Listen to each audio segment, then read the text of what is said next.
నమస్తే. వైసీపీ అధినేత వైఎస్ జగన్మోహన్ రెడ్డి తాను అధికారంలో ఉన్న 5 ఏళ్లలో వ్యవస్థలను తన గుప్పెట్లో పెట్టుకొని ఇష్టానుసారం వ్యవహరించారు. ఇప్పుడు అదే ఆయనకి చుట్టుకుంటోంది. గతంలో టీడీపీతో పాటు జనసేన, ఇతర పార్టీల నేతలతో పాటు తన ప్రభుత్వాన్ని ప్రశ్నించిన వారిపై కేసులు బనాయించారు.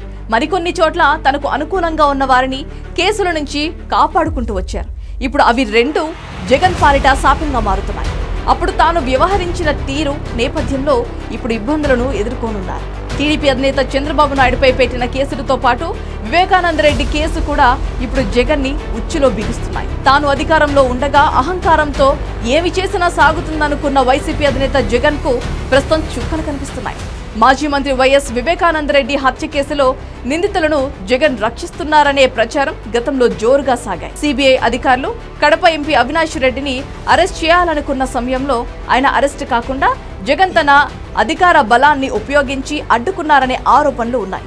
ఇదే విషయంపై ఇప్పుడు కాంగ్రెస్ సీనియర్ నేత మాజీ ఎంపీ కేవీపీ రామచంద్రరావు ఒక ఇంటర్వ్యూలో చేసిన వ్యాఖ్యలు గతంలో వచ్చిన ఆరోపణలకు మరింత బలం చేకూరుస్తున్నాయి. వివేకానంద రెడ్డి హత్య చేసిన నిందితులు వైసీపీ అధినేత జగన్ కు బంధువులు కావడంతో వారిని జగన్ కాపాడుతున్నారని కేవీపీ ఆరోపించారు. తన సన్నిహితుడు దారుణ హత్యకు గురి కావడాన్ని జీర్ణించుకోలేకపోయినట్లుగా చెప్పిన కేవీపీ తనకి వివేక హత్య కేసులో నిందితుల్ని శిక్షించే అధికారం ఉంటే రాతి యుగం నాటి శిక్షతో చిత్రహింసలు పెట్టేవాడినని సంచలన వ్యాఖ్యలు చేశారు. వైసీపీ అధినేత జగన్ ముఖ్యమంత్రిగా ఉన్న సమయంలో స్కిల్ డెవలప్మెంట్ కేసుల అవకతవకలు జరిగాయంటూ చంద్రబాబును అరెస్ట్ చేయించారు. అప్పటి సీఎంఓ ఒత్తిడితోనే పోలీస్ అక్రమ కేసులు బనాయించి చంద్రబాబును అరెస్ట్ చేశారని అప్పట్లో టీడీపీ ఆరోపించింది.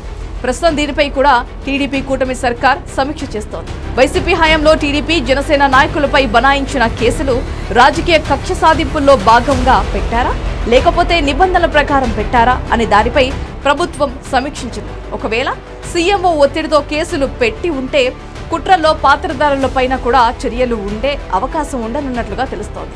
వాటితో పాటు 5 ఏళ్ల జగన్ పాలనలో జరిగిన అరాచకాలపై ప్రస్తుత ప్రభుత్వం దృష్టి సారించినట్లు కనిపిస్తున్న నేపథ్యంలో వివేక హత్య కేసు సిబిఐ పరిధిలో ఉండటంతో కేసు విచారణ వేగవంతం అయ్యేందుకు రాష్ట్ర ప్రభుత్వం సహకరించే అవకాశం ఉంటుందనే అభిప్రాయం వ్యక్తమవుతోంది. గత వైసీపీ ప్రభుత్వం సిబిఐకి సహకరించకపోగా సిబిఐ అధికారులపైనే తిరిగి కేసులు పెట్టిన విషయం తెలిసిందే.